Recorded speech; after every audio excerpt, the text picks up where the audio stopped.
The U.S. labor market is holding steady despite the Federal Reserve hiking interest rates in an attempt to curb inflation. According to the Labor Department, 263,000 new jobs were added in November. The unemployment rate remained at 3.7%. Earlier, we spoke with CBS News business analyst Jill Schlesinger about what this means for the average American and the economy. Jill, walk us through the new jobs numbers. What we know about the job numbers is they came in slightly stronger than expected. So 263,000 jobs in the month of November.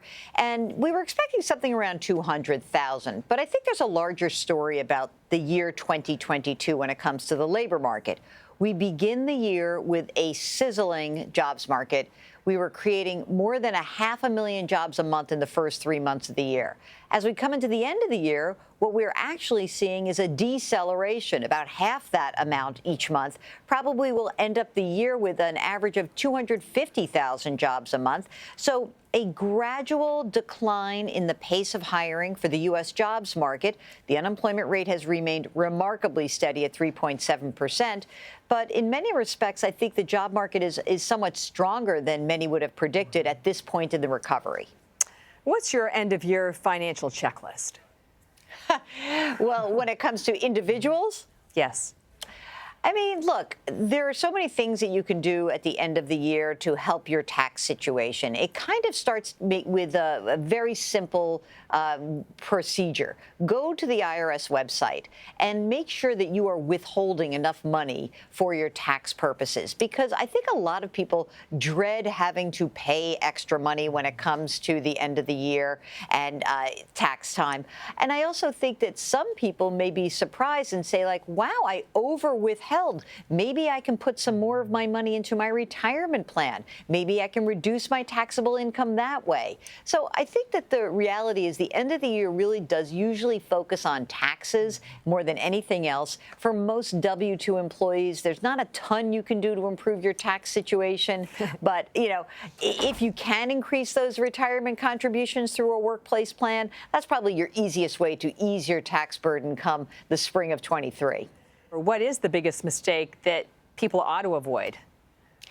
Well, I think that what happens towards the end of the year is something that, kind of like old as time, and that is that we just spend way too much money coming into the holiday season. What a shocker, right? Yeah, I know. Breaking news. You know, but what is clear to me is that there is this pent-up demand that continues to work its way out from the post-pandemic era.